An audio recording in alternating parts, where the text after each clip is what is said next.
Welcome to my channel. It's me, Raiza Contawi. And apart from the graduation makeup tutorial na highly requested, marami ring nag-request sa inyo ng glass skin makeup tutorial at saka ng summer glowy makeup tutorial. And you know sa channel ko, we level up things, so I said why not combine both. This is the summery, glowy, bronzy makeup look and at the same time, glass skin. So we're combining the two very glowy nga. Wala na akong maisip but glowy. So stay tuned. We'll sit back, relax, and enjoy because let's do this. It's very important since we're taking into consideration summer, we do have to put sunblock on as a protection. So this is Club Clio SPF 50 PA+++ Sunstick, and this is in stick form. So you don't have to really worry about the greasy feeling of sunblock. And the rest of the products will be in liquid form naman. It somehow makes your face matte and maganda siyang primer kasi parang meron siyang pore minimizing effect. So lalagay ko siya lalong-lalo na doon sa gitna ng ating face and just blend it with your hand. Since nag-mattify yung face natin, ibabalik natin yung glow with the liquid primer and with the iridescent primer. This is the Klavuu White Pearlsation, and what it does is it gives you that inner glow. Is what I always say.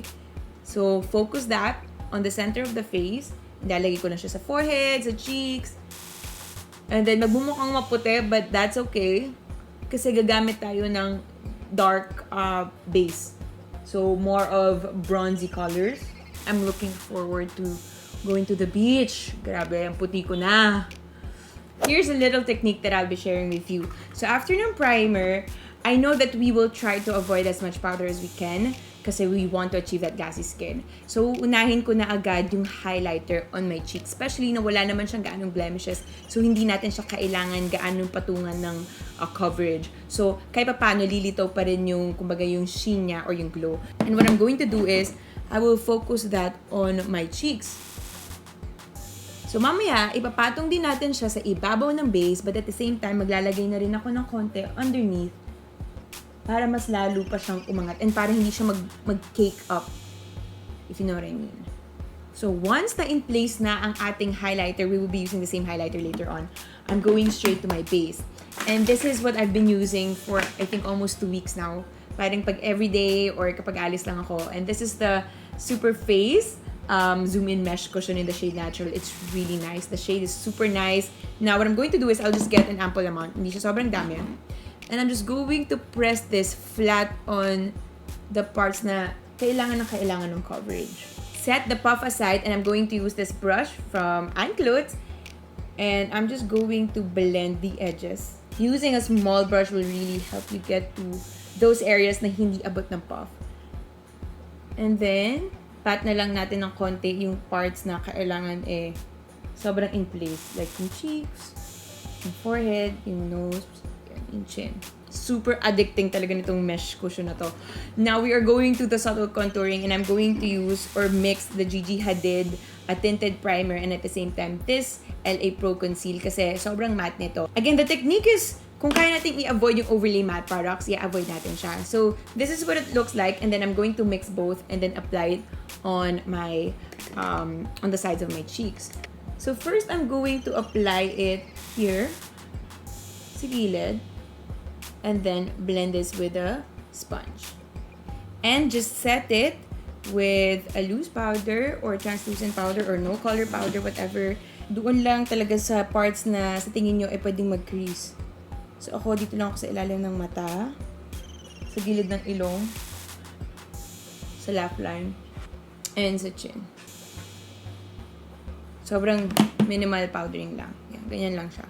From the eyes pababa, ito na. Madali na to. So, yung kilay natin, gagamitan ko ng sleek kasi ito yung parang pinaka-natural and I super love this product nga. So, ang peg for this look is talagang parang diffused and feathered lang. So, I'm very lightly applying the product on my brows and then immediately blend it with a spoolie. For the eyes, I have here 2 products. I have the Cargo Cosmetics Swimmables Longwear Shadow Stick in the shade Island Bay. And also a lipstick from wait, I think this is Nicka, if I'm not mistaken. Cream Silky stick in the shade Brown Rust. So I'm going to use this first. All you have to do is apply this on the lids. Again, you don't need anything else but your fingers kasi yung warmth ng fingers niya will really help to make it blendable. And yung Cargo Cosmetics, dito naman sa ilalim lang. Because this is parang brown na may pagka-metallic ang dating. And underneath the eyes, I'm going to use the same Cargo Cosmetics. And I'm going to apply this dito muna sa gitna.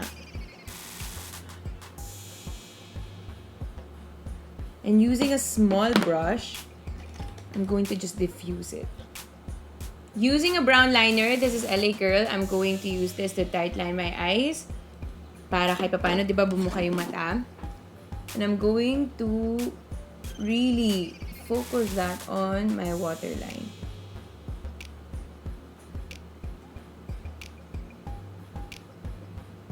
A good way to do this is by pressing the brush doon sa lash line. Kung nahihirapan kayo. Kasi kailangan talaga sobrang lapit niya sa lash line. Once natapos na yung sa eyeliner, mamaya tayo dadako sa lashes.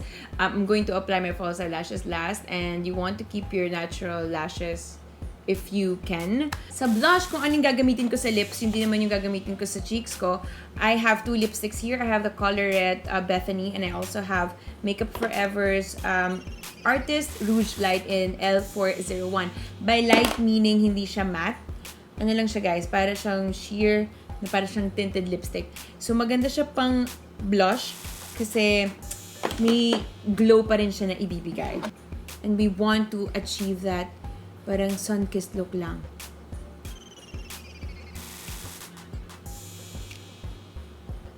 And with the help of the same concealer, I'm going to apply false freckles or faux freckles.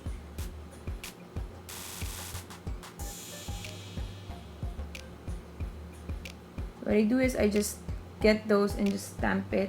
Kinakalat ko lang with my finger.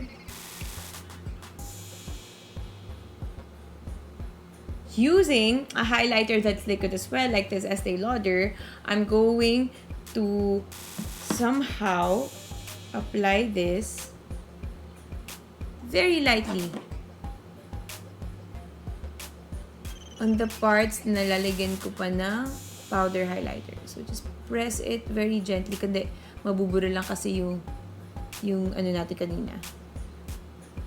This is the best liquid highlighter that I've tried. Kung kailangan nyo talaga ng glass skin, ito yun. Now, using the highlighter, yung sleek kanina, mag-highlight na tayo ng a very subtle doon sa ibabaw kung saan tayo nag-liquid highlighter at saka doon sa mata. Just slightly dust it para lang mag-set siya. Para hindi siya malangis. As in, yung gaan ng kamay ko, halos hindi na siya lumalapat doon sa balat ko. Because I really just want to set the powder but not to really cover yung liquid highlighter kanina. And then sa lips, just a good glide of... Wait, ano nangyari? Nalagyan ng buhok ko.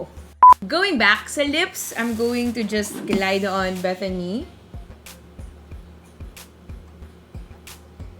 Okay. Blend it with your finger. I already popped on my false eyelashes, and just to complete the look, I'm going back to that lipstick earlier, which I used as my blush, and I don't know where it is. Ooh, there it is.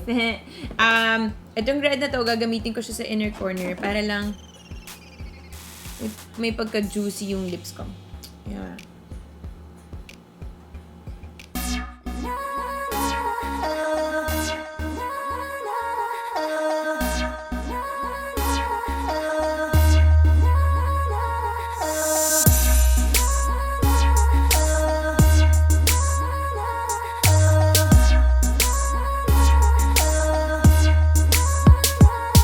Well guys, here's the final look. I'm super loving it and talagang gusto ko nang pumunta sa beach para lang maisuot ito. Oh my goodness.